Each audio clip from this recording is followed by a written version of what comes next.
Hello there, everyone. Hey, guess what? Lent is fast upon us. Oh yeah, I mean that. Fast upon us. F-A-S-T, meaning you're not supposed to eat.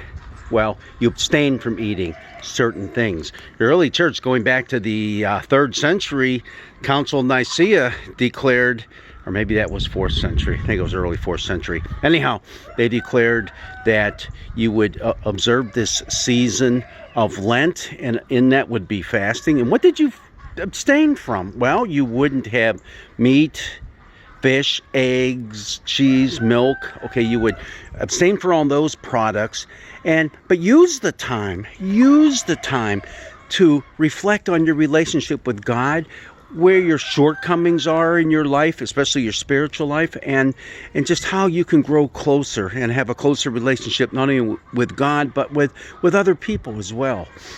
Now, Sundays weren't included in the counting of the days of Lent, the 40 days before Easter. So you were able to break the fast on Sundays, which means this coming Sunday, our church is having our Think Ahead to Spring picnic. Hot dogs are on the menu, everybody, so be there. All right. Now, when does Lent start? Well, it starts on Ash Wednesday, which is right now. So on Ash Wednesday, what do? We go to the store and we see a bunch of people walking around with a big black mark on their forehead, right? That would be a lot of our Roman Catholic brothers and sisters who go to church early, go to Mass early in the morning and have imposition of ashes. And we do the same thing at church. We do it at 7 o'clock in the evening and have our service together. But that's not the way it started. You know how Ash Wednesday started?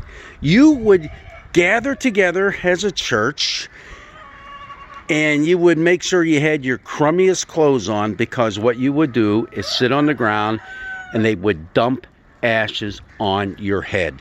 Literally sackcloth and ashes.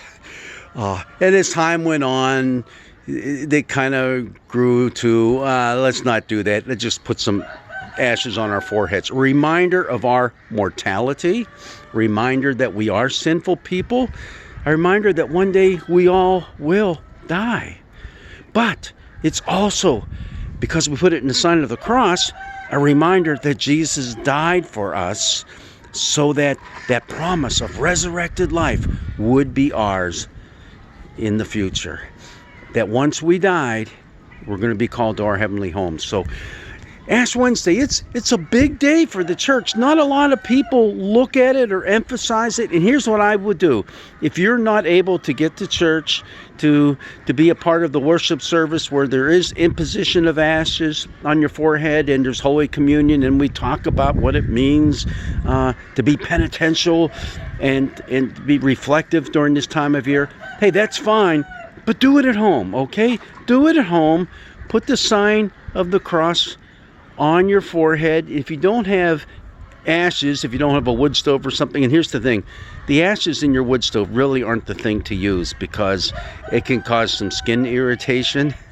So just do the sign of the cross on your forehead. If you have a little bit of mud outside, in our neck of the woods, it's rainy out, so there is mud out there. Just get a little bit of mud, put it on there, and just remember, wash it off before you go to bed, okay? Get the pillowcases all dirty.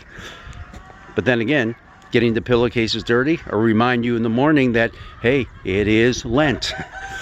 In the meantime, it's always good to be reflective of your life and your spiritual journey. So do that all the time, not just during Lent, 40 days. Why 40 days? Jesus, 40 days tempted by the devil, the Israelites 40 days wandering in the wilderness, Noah in the ark 40 days and 40 nights of rain, all that kind of stuff. 40 was very important. The Israelites wasn't 40 days, it was 40 years. Sorry about that. No, Lent's not going to be 40 years long. Just 40 days. Just 40 days. Join with us in your local congregation, wherever, online. Join in the journey as we move through Lent, move ever closer to that day that we celebrate the resurrection that belongs not only to Christ, but to you and to me. God's blessings be with you.